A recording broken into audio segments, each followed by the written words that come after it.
गौरी पुत्र गणेश भगवान की जय। चौथ माता की जय। श्री शिवाय नमस्तुभ्यम।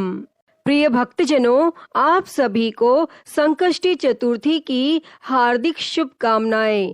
भक्तजनों, आज आप सभी इस वीडियो में चौथ माता की कथा और भगवान गणेश जी की कथा को सुनेंगे।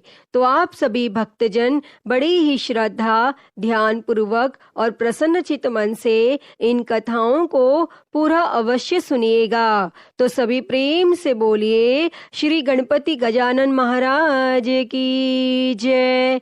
चौथ माता की जय। एक साहूकार था, उसको एक बेटा और बहू थे। बेटा और साहूकार के पास पूर्वजों का कमाया हुआ बहुत सारा धन था। दोनों कुछ काम नहीं करते, उसी धन संपत्ति से अपना गुजारा करते थे। और जब भी बहू गाय को रोटी देने नीचे जाती तो उसकी पड़ोसन पूछती, बहू क्या खाकर आई है? तब बहू कहती, ठंडी बासी खाकर आई हूँ। तब एक दिन साहूकार के बेटे ने यह बात सुन ली और उसने अपनी माँ को सारी बात बताई और पूछा, माँ तू रोज गर्म गर्म खाना परोसती है, तब भी तेरी बहू पड़ोसन से ठंडी बासी खाकर आई हूँ ऐसा क्यों कहती है?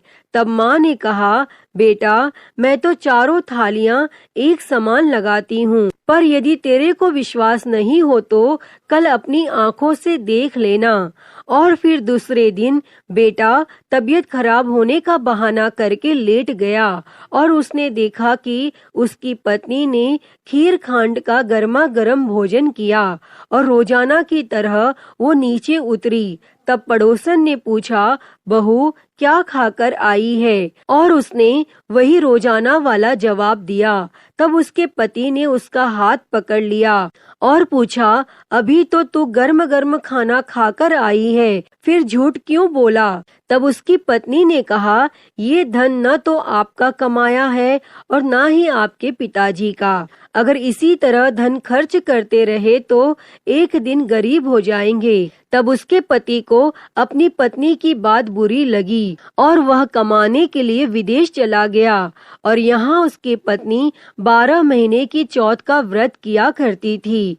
उसके पति को विदेश में रहते हुए 12 वर्ष बीत गए। तब चौथ माता और विनायक जी ने सोचा कि इसके पति को बुलाना चाहिए, नहीं तो इस कलयुग में हमें कौन मानेगा और कौन पूजेगा। तब चौथ माता ने उसके पति के सपने में जाकर बोली कि तू घर चला जा, तेरी पत्नी तुझे बहुत याद करती है। तब उसने कहा, हे चौथ माता, मेरा कारोबार फैला हुआ है, इस तरह छोड़कर नहीं जा सकता। तब चौथ माता ने कहा, कल प्रातः स्नान ध्यान से निवृत्त होकर पूजन कर घी का दीपक जलाकर चौथ माता विनायक जी भगवान का नाम लेकर बैठ जाना, हिसाब हो जाएगा। देने वाले दे जाएंगे, लेने वाले ले जाएंगे। और उसने सुबह उठकर वैसा ही किया और उसका सारा कारोबार एक दिन में ही सिमट गया। और फिर जब वह घर जा रहा था तो रास्ते में एक सांप जलने के लिए जाता हुआ मिला। तब उसने सोचा सांप जल जाएगा और उसने सांप को सिसकार दिया। तभी सांप ने कहा, हे पापी दुष्ट, मैं तो अपनी सर्प योनि से मुक्ति पाने जा रहा था, लेकिन तूने मुझे सिसकार दिया, इसीलिए मैं तुझे डसूंगा। तब वह लड़का बोला, हे सर्पराज, तुम मुझे अवश्य डस लेना, बस मैं एक बार अपनी माँ यम पत्नी से मिलना चाहता हूँ। आप कल रात मुझे डस लेना, मैं आपको वचन देता हूँ। और जब पति घर आया तो बहुत उदास था।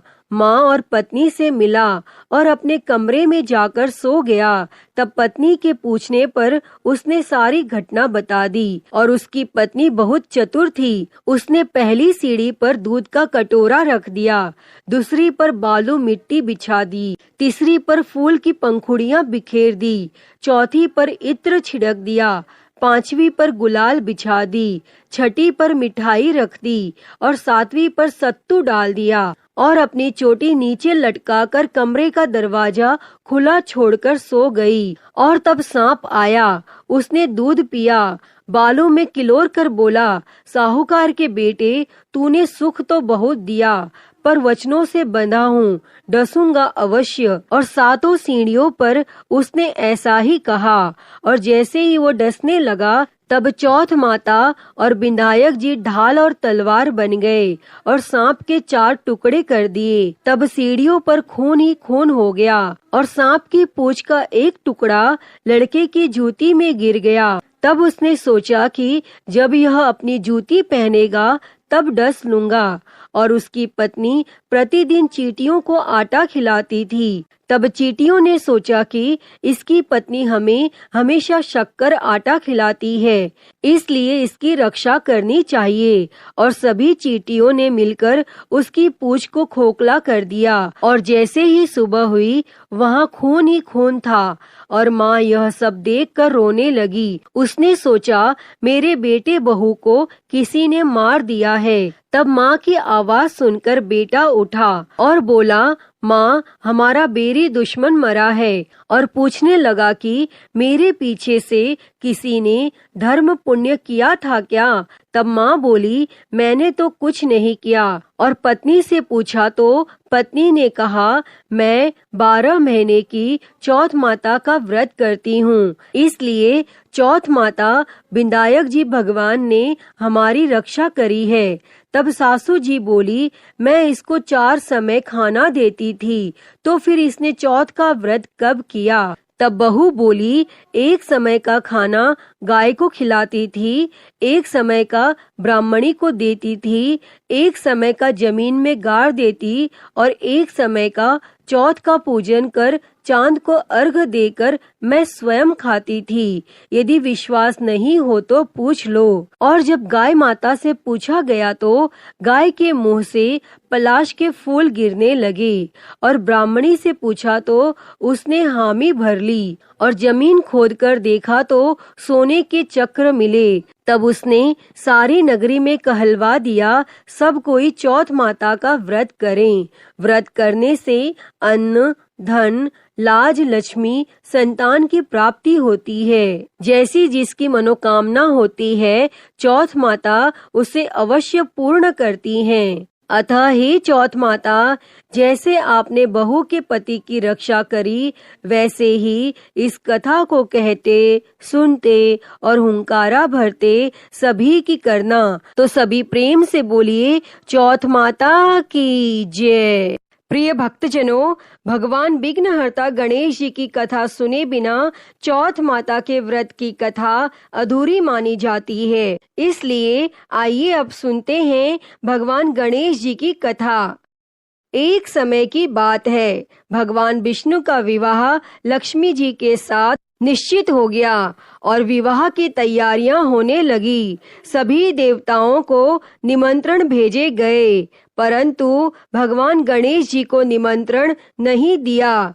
कारण जो भी रहा हो, अब भगवान विष्णु की बारात जाने का समय आ गया। सभी देवता अपनी पत्नियों के साथ विवाह समारोह में आए और उन सब ने देखा कि गणेश जी कहीं दिखाई नहीं दे रहे हैं। तब वे आपस में चर्चा करने लगे कि क्या गणेश जी को न्योता नहीं है या स्वयं गणेश जी ही नहीं आए हैं। सभी को इस बात पर आश्चर्य होने लगा। तभी सबने विचार किया कि भगवान विष्णु से ही इसका कारण पूछा जाए। तब विष्णु भगवान से पूछने पर उन्होंने कहा कि हमने गणेश जी के पिता भोलेनाथ महादेव को न्योता भेजा है। यदि गणेश जी अपने पिता के साथ आना चाहते हो तो आ जाते, अलग से न्योता देने की कोई आवश्यकता भी नहीं थी। दूसरी बात यह है कि उनको 1.25 मन मूंग, 1.25 मन चावल, 1.25 मन घी और 1.25 मन लड्डू का भोजन दिन भर में चाहिए। यदि गणेश जी नहीं आएंगे तो कोई बात नहीं, दूसरे के घर जाकर इतना सारा खाना पीना अच्छा भी नहीं लगता। और इतनी वार्ता कर ही रहे थे कि किसी एक ने सुझाव दिया, यदि गणेश जी आ भी जाएं तो उनको द्वारपाल बनाकर बैठा देंगे कि आप घर की देखभाल करना।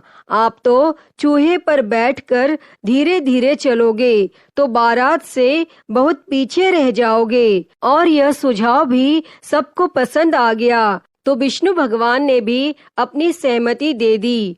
होना क्या था, इतने में गणेश जी वहां पहुँचे और उन्हें समझा बुझाकर घर की रखवाली करने बैठा दिया और बारात चल दी। तब नारद जी ने देखा कि गणेश जी तो दरवाजे पर ही बैठे हुए हैं, तो वे गणेश जी के पास गए और रुकने का कारण पूछा। तो गणेश जी कहने लगे कि विष्णु भगवान ने मेरा बहुत अपमान किया है। तब नारद जी ने कहा कि आप अपनी मूषक सेना को आगे भेज दें तो वह रास्ता खोद देगी, जिससे उनके वाहन धरती में धंस जाएंगे। तब आपको सम्मान पूर्वक बुलाना ही पड़ेगा। अब तो गणेश जी ने अपनी मूषक सेना जल्दी से आगे भेज दी और सेना ने जमीन पोली कर दी। और जब बारात वहां से निकली तो रथों के पहिए धरती में धंस गए और लाख कोशिश करें परंतु पहिए नहीं निकले। और सभी ने अपने अपने उपाय किए परंतु पहिए तो नहीं निकले, बल्कि जगह जगह से टूट गए। किसी की समझ में नहीं आ रहा था कि अब क्या किया जाए। तो नारद जी ने कहा, आप लोगों ने गणेश जी का अपमान करके अच्छा नहीं किया। यदि उन्हें मनाकर लाया जाए तो आपका कार्य सिद्ध हो सकता है और यह संकट टल सकता है। तब शंकर भगवान ने अपने दूत नंदी को भेजा और वे गणेश जी को लेकर आए। तब गणेश जी का आदर सम्मान के साथ पूजन किया। तब कहीं रथ के पहिए निकले। अब रथ के पहिए निकल तो गए परंतु वे टूट फूट गए, तो उन्हें सुधारे कौन। पास के खेत में खाती काम कर रहा था, उसे बुलाया गया और खाती अपना कार्य करने के लिए पहले श्री गणेशाय नमः कहकर गणेश जी की वंदना मन ही मन करने लगा। और देखते ही देखते खाती ने सभी पहियों को ठीक कर दिया।